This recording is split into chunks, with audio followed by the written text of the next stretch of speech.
As promised, here we are on Mother's Day, 19th of March 2023, with Chapter 7 of Checkmate. Wenzel had agreed Patrick and I could get my stuff when he wasn't there if I gave him his keys back. There was no problem with that, other than Patrick couldn't take my snake because of some social services rule about being in his car or something. So Wenzel would have to drop that off later, along with my mirror, which was huge, as it had 2 hands coming from the bottom which were oil burners and 3 wolves protruding from the top. It was beautiful. I went with Patrick and got to work on my stuff as soon as we entered the flat. Clothes, knives, books and paperwork. He could bin the bed and the furniture. Then I went around the living room. "What's yours?" Patrick asked me. "Give me a minute," I said, thinking. "These," I said, scooping up his Zippo lighter collection. "All of them?" he asked me suspiciously. I rolled several around in my hands and picked a random one. "Not this one, but I did buy him the others," I said. "Pictures?" Patrick asked me, looking at the photos of Jonathan, Jodie, Caroline and I. "No, let him keep them. He'll have to explain to everyone why he sits here every night and doesn't see any of them," I said, falling straight into Wenzel's mindset again and noting how easy it was to become him. I opened his display cabinet. "Mine," I said, taking my nan's keyring blade and my mum's tape. I left his boxes as though they'd obviously been moved. Fuck him. I wanted him to know I'd been through his cupboard. I wanted him to know I'd taken what he never should have had. "You want to know what he's like?" I turned to Peter and looked him square in the eyes. I didn't wait for a reply. "He's got a tape here with him explaining everything about Mum's death on it, just so as it can be on full view and people won't know it's there. He's proud of that. Proud that nobody knows but him. I tell you, that's how he gets his kicks. He's a bastard," I said, bending down and grabbing the video case. I opened it up to prove my point to Patrick. It was empty. "I swear it was here," I said, shocked. "What else do you need?"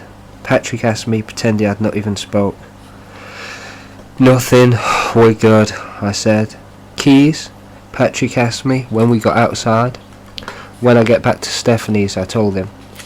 I unpacked and thanked Patrick, handed him the keys to Wenzel's outside storage cabinet. I wasn't giving him the flat keys. They were mine and were stored safely out of anyone's view.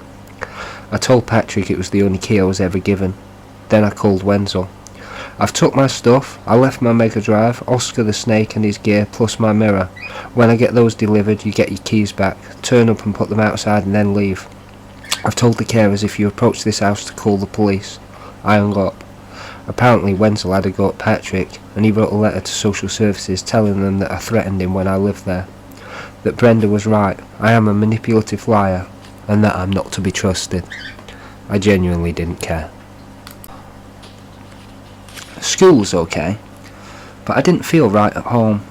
I was convinced I didn't belong, and I always brought people pain. It seemed wherever I went shit happened, and I blamed myself. Perhaps I was like some sort of crying boy painting, a bad omen. Wenzel knew where I lived. It was only a matter of time until I moved again, and then what? Another placement? Supported lodgings like Wenzel had when he came out of prison? No thanks, not for me. I wasn't guilty. I'd not killed anyone. I wasn't going to be made to feel that way. I was low, but I kept it well hidden. I'd stopped talking to Stephanie and George as much, and I'd stopped helping out. My brother and sisters didn't care, and I hurt everything I touched. I felt nobody wanted to know me, that I was useless, and destined to become like Wenzel, whether I liked it or not. I had no friends, and I sat bored in my room when the door went in the early evening. "Your stuff's here," George told me gently, always as though some calm, gentle father figure ghost that I'd never get to know, but came to accept. I came downstairs to 2 large cardboard boxes, one a little bigger than the other. George was stood beside me, and Wenzel drove off without looking back. I could see him through the open front door. "I have a message," George said evenly. "Yeah?" I asked. "Tell him I hope they make him happy. Don't worry about the keys. I've changed the locks." I looked at George, who knew instinctively I had not given him the right keys back. "Okay, thanks," I said, hauling the boxes to my room. One box was damp. It was the smaller one. I opened it first, and it contained books, and Oscar's box of worms and fish that I'd had stored in a separate section with a plastic container. He'd opened the box and poured the worms and fish all over them. He'd then poured what I hoped was water over the books. Everything was useless apart from the food containers. I cleaned them out and set them to one side. I then opened the large one. The vivarium was missing its lid. There were more books, my chess awards and medals for swimming and chess. My martial arts license was in there, along with a few other achievements and my scout book. The trophies had all been snapped. The medals had the circles pulled out, and the circles were missing. The papers were all soaked, as was the scout book and license. More importantly, Oscar the snake was nowhere to be seen. I cleaned the vivarium and chucked the rest out, and then I called him. "Where's my snake?" I asked him. "You think you can play games with me, boy? Here's a game for you. Let's play Where's My Snake? It's either in a nice home with a nice family who do as they're fucking told, or it's been snapped in half and flushed down the toilet. Do you want to guess, or shall I tell you?" I wasn't playing that game. I knew the answer. Oscar was dead. He was down the toilet. I went downstairs and chucked the remaining stuff outside, and stood looking at the vivarium for a few seconds, remembering Oscar running along my shoulders and chest, remembering buying him and handling all the snakes. I felt nothing but cold. Not the cold as in the opposite of hot, but the cold lack of feeling you get for anyone or anything, including yourself. The cold that emanates within you when you've seen and experienced too much. The cold that speaks that even your voice doesn't matter. Where you are, who you are, or what you do doesn't matter anymore. Nothing that happens to you matters anymore. That exact cold. The cold that numbs everything so much it feels like you could be hit with a sledgehammer, and you just accept it because you're used to it. I finished my smoke and was walking upstairs when Stephanie asked me, "You okay?" I carried on walking. "Yeah," I said. Realised actually I was fine. I was scared senseless of how fine I actually was.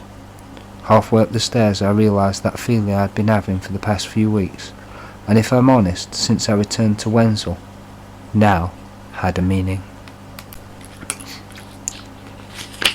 I was thinking more chess-like than ever before, and had finally turned or been turned into Wenzel.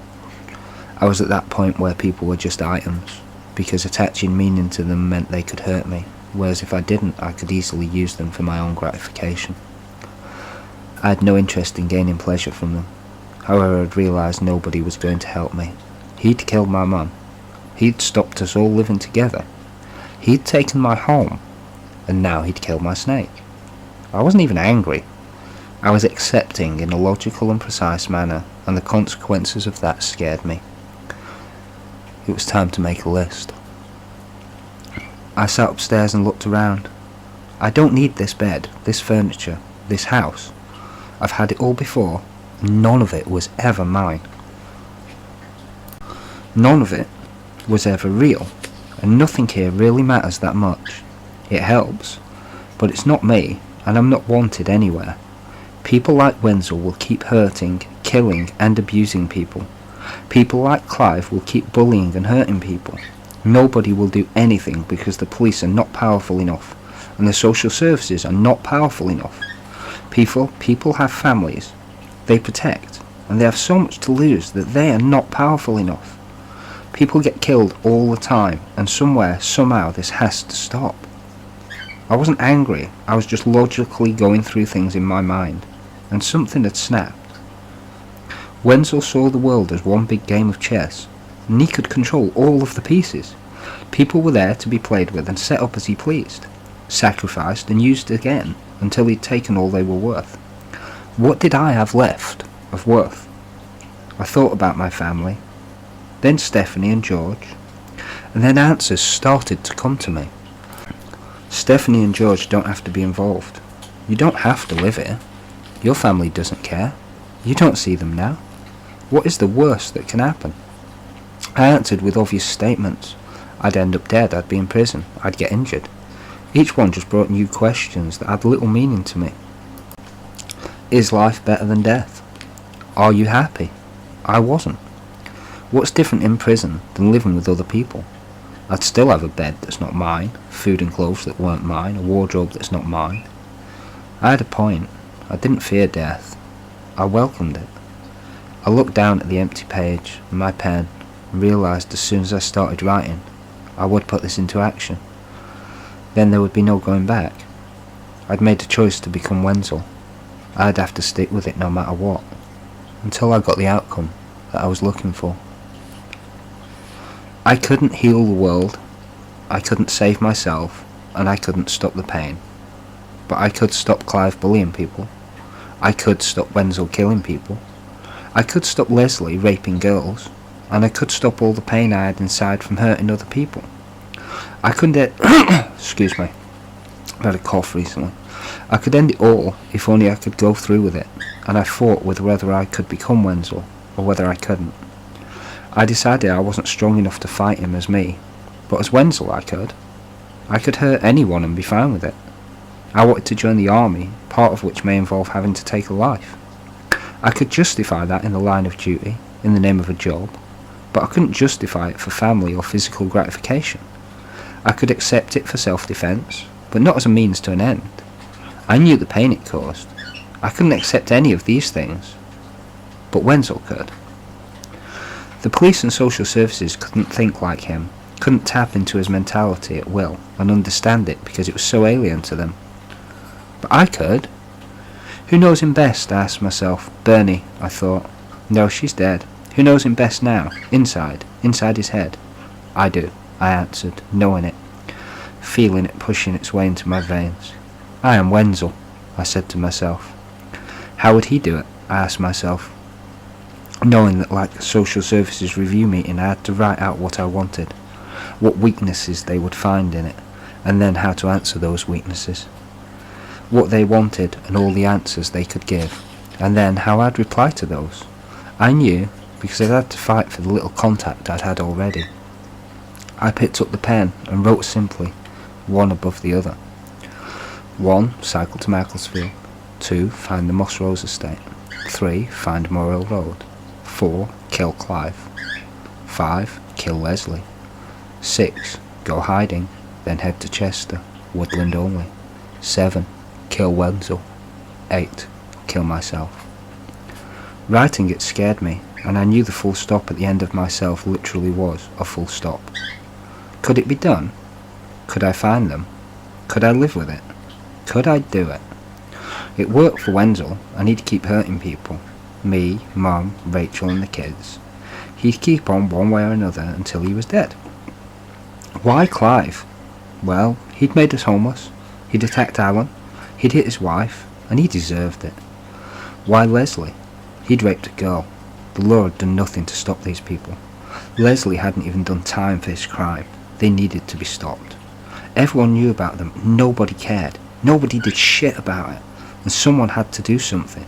Someone with nothing to lose. No family. No dreams. No friends. Someone like me. Not out of anger. Not because I was mad or upset. But because it had to be done. No dragging it out. No telling them why. Just doing it and moving on. The questions kept coming as I looked at my list and realised I'd have to destroy it quickly. What weapon should I use? What can I get fast that will do the job in 1 or 2 hits and leave little mess? The questions got riskier and more frightening. I'll admit I scared myself that night as I visualised watching Moorhill Road, walking down the road behind my uncle with a hammer jammed down the back of my trousers, with my shirt pulled over it. I folded the note and made a mental note to destroy it in the morning on my way to Macclesfield. Chapter 8. Rule 1.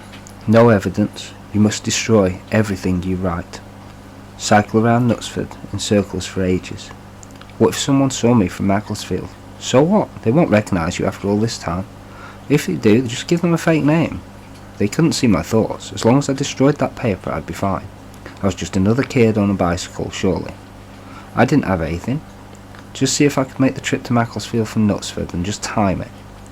I started pedalling and took note of places to hide along the route if I was ever followed or needed to vanish. Knife? No, too much blood. I'd get dirty. Plus, Clive is huge. He's a lot stronger than me, taller than me, has a bad reputation with a criminal record to back it up. He'd beat me and I'd die. Too many maybes. A gun?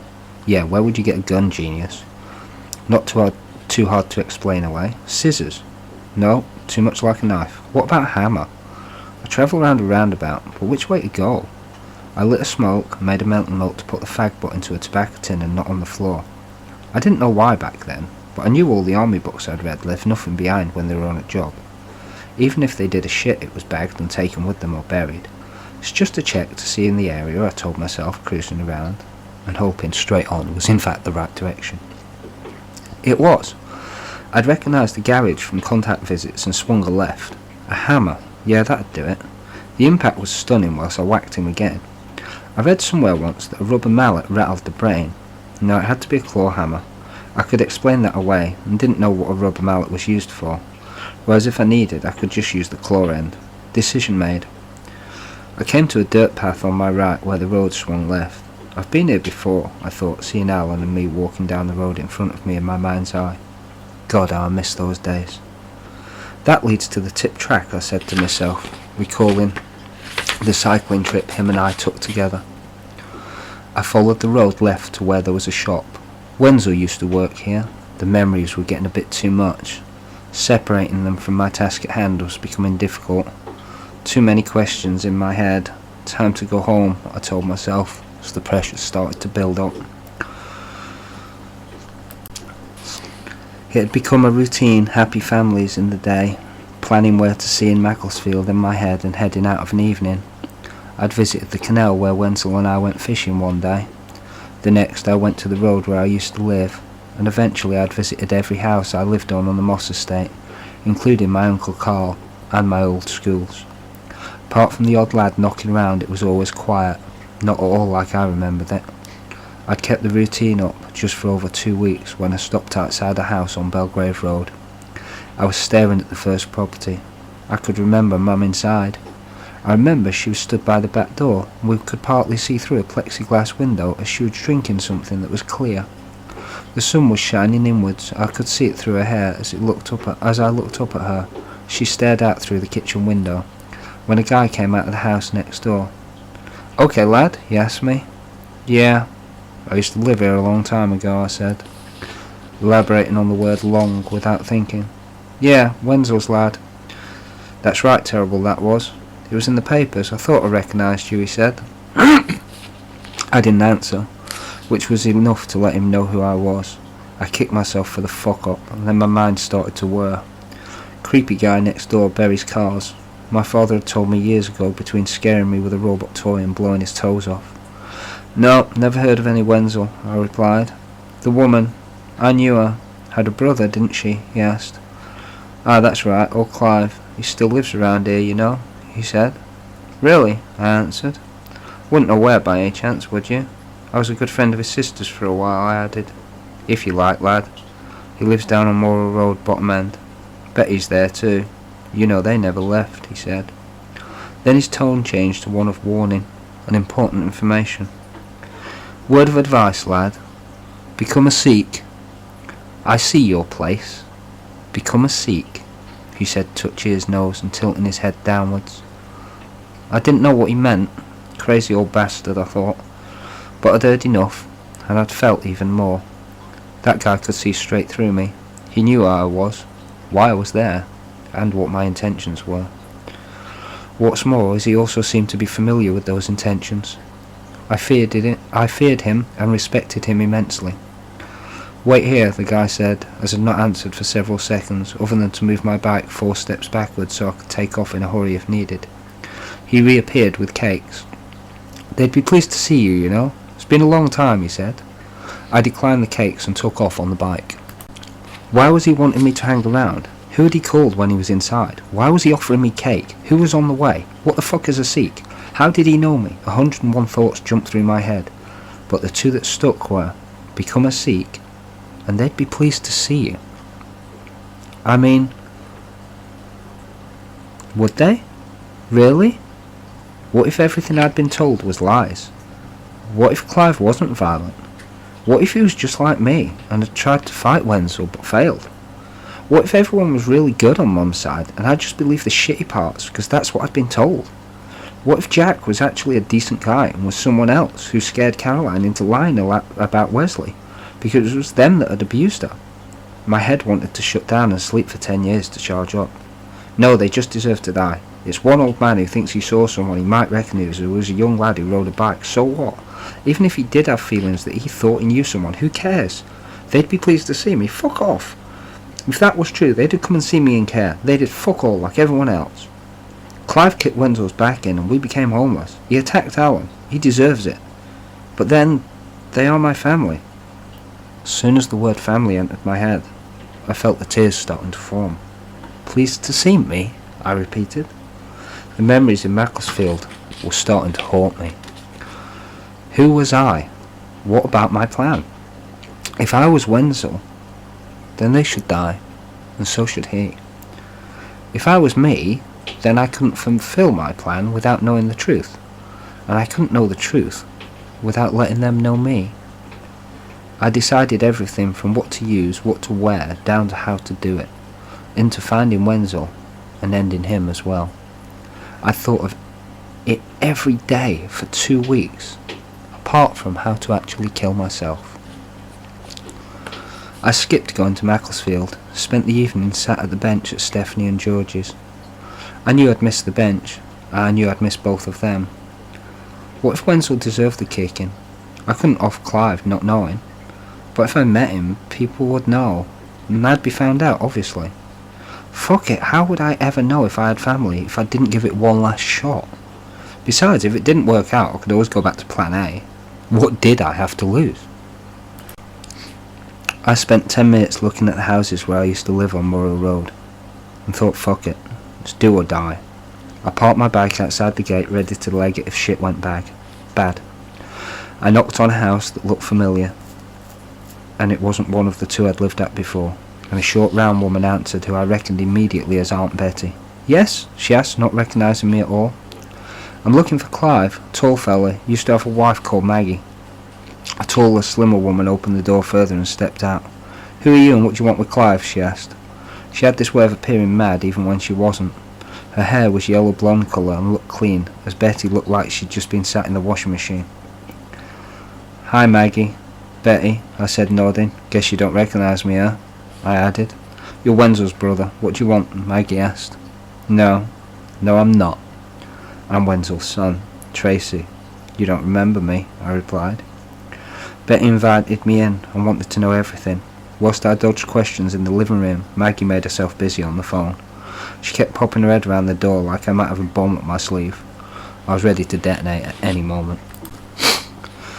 Less than 3 minutes later, a 6'6" form took up one wall in the living room. He was unshaven and smelt of beer and fags. Much more concerning than that was the 3-foot monkey wrench he was carrying. Hi Clive, I said, staying stock still. Show no fear, I thought, almost wetting myself.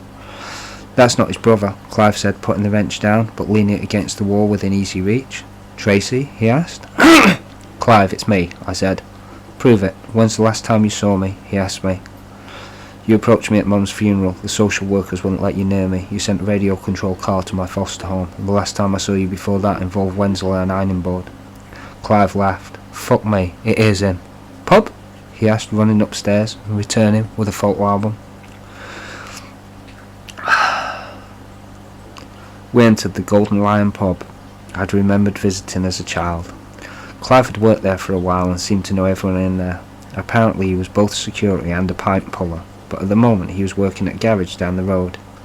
He told me all of this before he'd even ordered. Lager? He asked. I'm 15, I replied. It's okay, I know I'm all in here, he said, pulling a pint from a nearby table and taking a long glug from his own.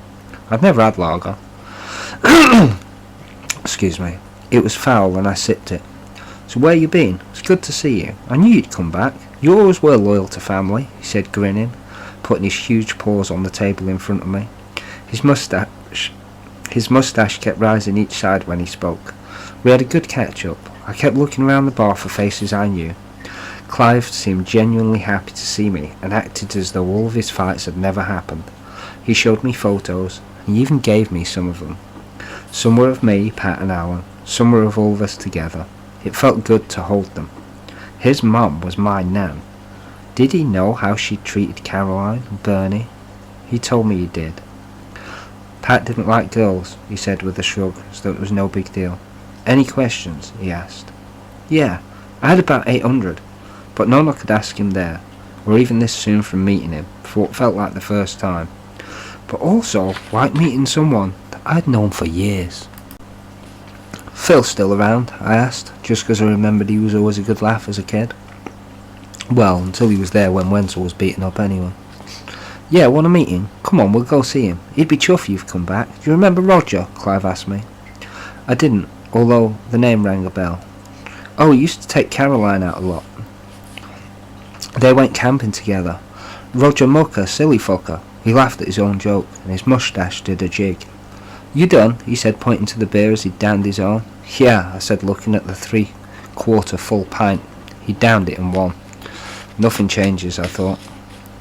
I thought we were going to see Phil, but we stopped off to see Roger on the way as he lived around the corner. As soon as I met him, I didn't like him. A scrawny white guy with gingery grey hair, small beady eyes and glasses. He acted very pompous, but obviously knew very little.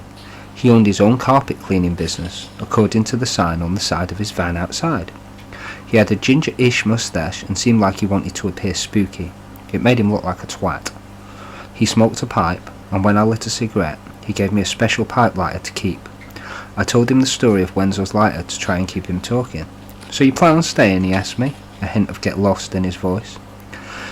I hadn't thought it, and if I did, I definitely wasn't staying with him.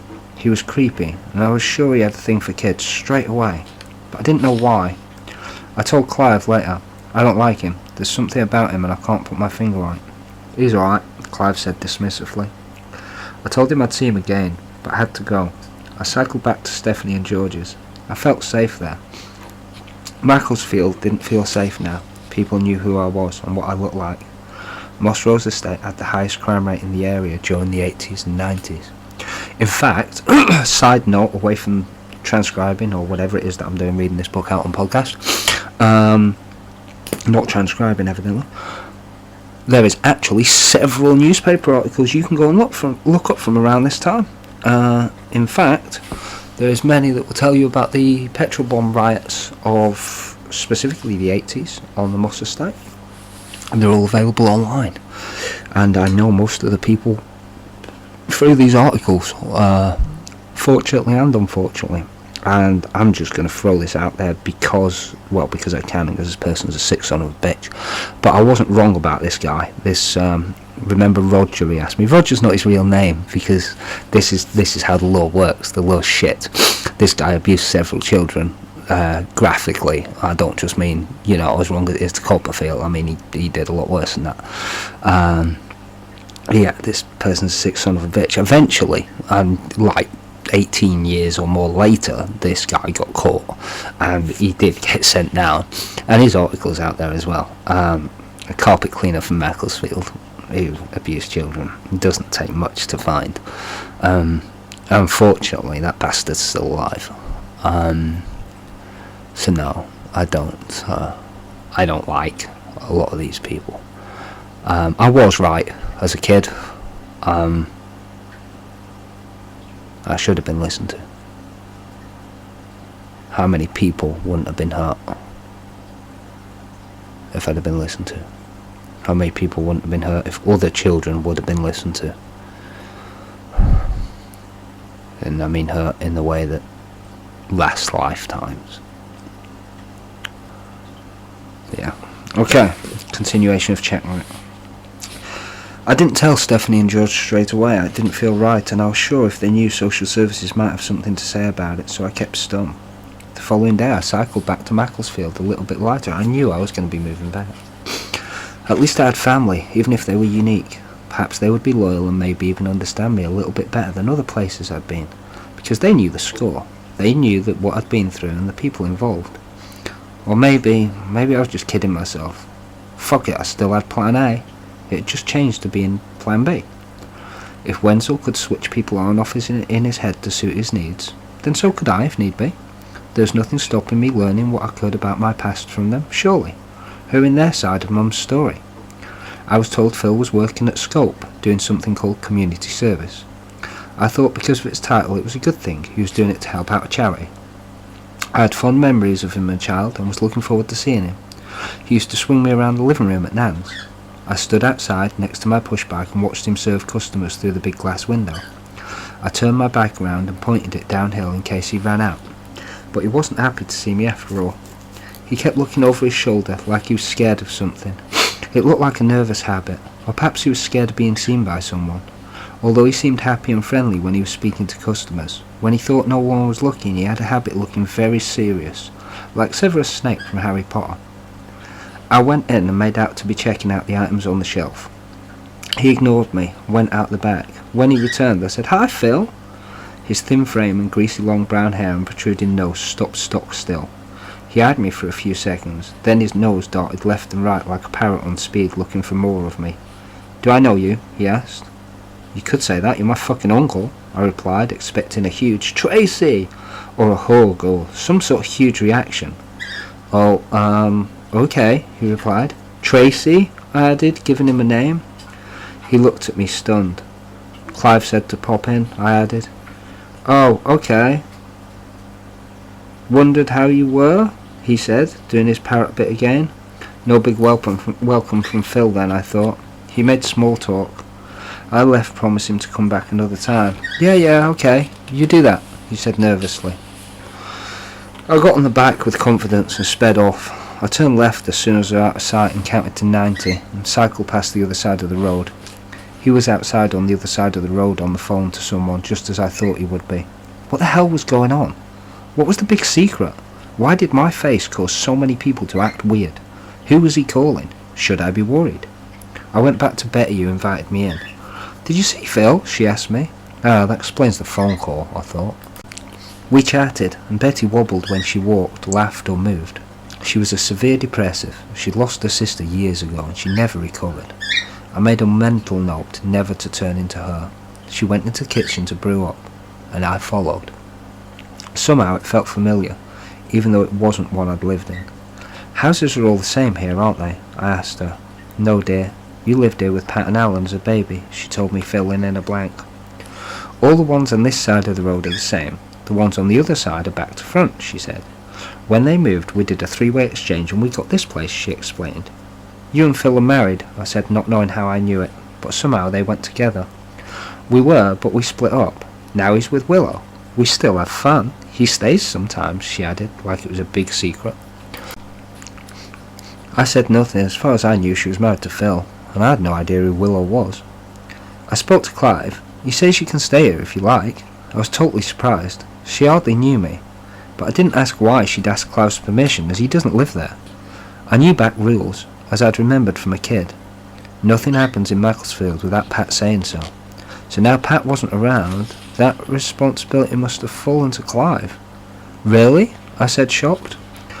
I wanted to, but I didn't want to intrude or cause problems. Stephanie and George were amazing, but they didn't want me. These guys did want me, but something didn't feel right. Maybe it was the amount of memories I kept finding all the time, the new information, or all the years I'd been told Clive was dangerous. "Thanks," I said, noticing a huge wooden spoon over the kitchen door. I took a chair and stood on it and then traced the wooden engraving with my finger. "I've seen this before," I said. "Your nan's. Alan bought it for her. It said World's Biggest Stirrer on it." I laughed. "It's been here since she died. You can have it if you want it," Betty said. No, it belongs here," I replied, knowing that Pat was Macclesfield, and Macclesfield, in a weird way, was also Pat. She was proud to be Clive's mum, proud to be someone nobody messed with. I remembered Alan having to send Betty home when Pat died, because she popped around 4 times a day telling him, "Pat said I could have this, or have that, or the other." Alan hated it, so did I. First lie Betty had told me, and I noted it mentally. "I didn't get much," she said. "Well, you got the house for a start," I thought. Betty was comical, as long as you took her at face value and never trusted a word she said or left her with anything you didn't want stolen. Otherwise, she was totally harmless. She spent her life on chat lines or at bingo, and when she couldn't afford neither, she played cards, namely Crash and Rummy. I got to know her quite well over the next 3 weeks, as she always wanted a smoke or a fiver. After the third time I'd learnt to say no. She didn't care. She was used to being told no. It was hard being on the moss. I wasn't used to the rules yet. I was both out of touch, and yet a part of the system.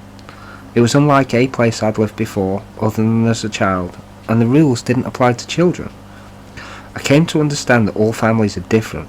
Dinner at Brenda's was polite, regimented affair with clean food, plates and dessert. Yet nobody was comfortable being themselves. They also seemed to put on the show for the parents or foster carers. And at Tony and Pip's it was dirty and careless, with no connection to each other or care for the home that they lived in. I say home, but to me it was the equivalent of staying at a badly run bed and breakfast. It didn't feel like home either, but for totally different reasons. Whereas with Stephanie and George it was educational and positive with lots of freedom. Here? Well, Betty chucked sausages and chips in the deep fat fryer, wiped her nose on the dishcloth and flicked at fag ash in the sink. Then she asked me, "Want a brew?" "I'll make it," I said, washing the cups. There was no washing up liquid or hot water. The door went and a thin woman came in wearing black leggings and a shirt. "Hi," she nodded, sitting down and grabbing the cards. She was 39 and had long yellow hair. She shuffled the cards and I noticed she had long tapered fingers.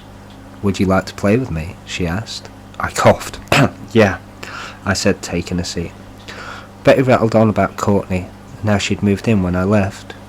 Apparently Courtney was the one we'd done an exchange with. I didn't get it at the time. I just knew it meant she could give me answers which other people might not be able to. Like me, she was both part of the system and no part of the system. Mum's family were all prejudiced because Wenzel had killed my mum. Their relative Wenzel's side were all protective or dismissive of Wenzel's actions because he was their relative. I needed to know what the family was like before he killed my mum. Maybe he was a decent guy before then. Maybe prison changed him. Maybe he was just as much an arsehole then as he is now. I couldn't tell. I didn't know. But Courtney did. As Betty rattled on, I realised Courtney and I had started playing a game of our own. It seemed invisible to Betty, who was happy rattling on about the past from her perspective. But every now and then Courtney's leg would knock mine.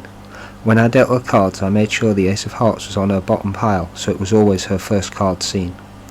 It didn't take long for her to realise I wasn't bad at palming cards, and what was up to in between Courtney's legs knocking mine. Aces flying and brief eye contact. There was a knock at the door.